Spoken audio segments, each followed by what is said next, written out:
Hello guys. तो guys आज जैसे हम इन्वर्स ट्रिग्नोमेट्री फंक्शंस को पढ़ने वाले हैं, तो इससे पहले मैं आपको एक टेबल दिखा देता हूं। तो गाइज इन क्वेश्चंस को करने से पहले हमें जो एंगल इन रेडियन है इनकी वैल्यू पता होनी चाहिए। जो डिग्री है आपकी, जैसे 0, 30 डिग्री, 45 डिग्री, इनकी वैल्यू रेडियन में क्या क्या होती है ये आपको पता होना चाहिए। जैसे 0 की तो 0 ही होती है, और 30 डिग्री की π/6 होती है, 45 डिग्री की π/4 होती है, 60 डिग्री की π/3 होती है, 90 डिग्री की π/2 होती है, 180 डिग्री की पाई होती है, 270 डिग्री की 3π/2 एंड 360 डिग्री की 2π होती है। तो अगर आपको वहाँ पर क्वेश्चंस में जब हम करेंगे उनमें अगर पूछा जाए कि साइन की 1/2 की वैल्यू क्या होती है, तो वहां पर आप 30 डिग्री नहीं बोलोगे, वहां पर आप बोलोगे π/6 होती है। ठीक है गाइज, तो इतना आपको क्लियर होना चाहिए इस टेबल से कि हमें एंगल इन रेडियन पता होना चाहिए डिग्री में। तो गाइस टेबल देखने के बाद अब आपको समझ आ गया होगा इन्वर्स ट्रिग्नोमेट्री फंक्शंस को हम कैसे इजीली सॉल्व करेंगे। तो सबसे पहले हम एक क्वेश्चन ले लेते हैं गाइस। जैसे क्वेश्चन है हमारे पास साइन इनवर्स -1/2। ठीक है गाइज, तो इसकी हमें प्रिंसिपल वैल्यू को फाइंड आउट करना है। तो हम क्या करते हैं इसमें गाइज, लेट कर लेते हैं, let theta is equal to sine inverse -1/2। ठीक है गाइज, अब ये जो साइन इनवर्स है ये इधर आएगा, इक्वल के इधर आएगा और थीटा के नीचे जाएगा। तो अगले स्टेप में क्या हो जाएगा, थीटा अपॉन साइन इनवर्स और इक्वल टू -1/2। ठीक है गाइज, अब आपको करना कुछ नहीं है, ये माइनस का है और जब हम इस साइन इनवर्स को ऊपर ले जाएंगे तो ये प्लस का हो जाएगा। तो ये क्या बन जाएगी value, sine theta is equal to -1/2। अब गाइस टेबल जैसे हमने टेबल में देखा था, साइन थीटा की वैल्यू 1/2 कहाँ पर होती है। ठीक है गाइस, तो वो वैल्यू होती है आपकी 30 डिग्री पर, और 30 डिग्री को हम क्या लिख सकते हैं, π/6 लिख सकते हैं। तो ये वैल्यू हो जाएगी theta is equal to minus तो लगा हुआ है ना माइनस, और 1/2 की वैल्यू क्या है, π/6। तो ये आपकी प्रिंसिपल वैल्यू हो गई किसकी,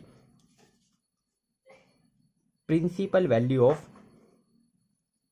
साइन इनवर्स -1/2 इज -π/6 गाइस। ठीक है, ये आपका आंसर आ गया। चलिए एक और क्वेश्चन को हम कर लेते हैं। दूसरा क्वेश्चन हम लेते हैं, क्या लेंगे, कोज का क्वेश्चन ले लेते हैं। चलिए कोज इनवर्स √3/2 ले लेते हैं। चलो अब इसको भी सॉल्व करने के लिए हमने लेट करना है, theta is equal to let theta is equal to cos inverse √3/2, और वही वाली कहानी आएगी, ये नीचे आ जाएगा थीटा के, क्योंकि थीटा के नीचे क्या है, यहाँ पर 1 है, तो थीटा अपॉन कोज आ जाएगा, इनवर्स आ जाएगा यहाँ पर, तो और √3/2 हो जाएगा।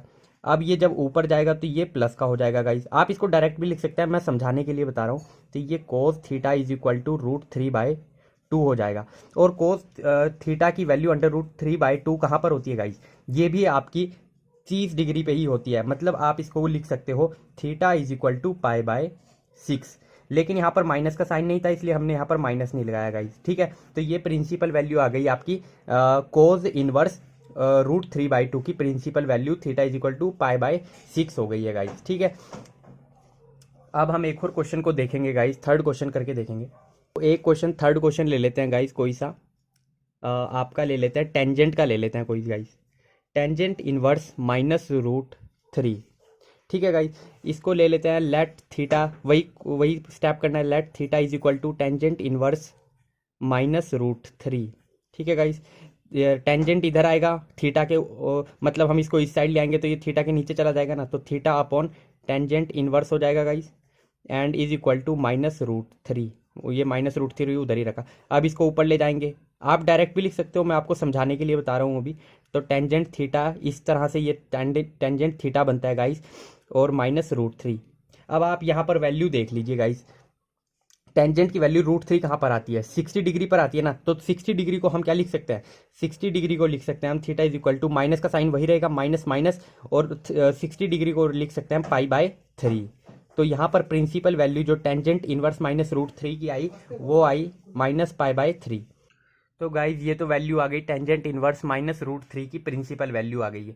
अब आपके लिए एक क्वेश्चन है गाइज, आपको एक क्वेश्चन सॉल्व करना है, उसकी वैल्यू आपको कमेंट सेक्शन में बतानी है। कोज इनवर्स -1/2 की प्रिंसिपल वैल्यू क्या होगी, वो आपको कमेंट सेक्शन में बताना है सॉल्व कर कर। ठीक है guys, principal value of cos inverse -1/2 की प्रिंसिपल वैल्यू आपको निकाल के बतानी है।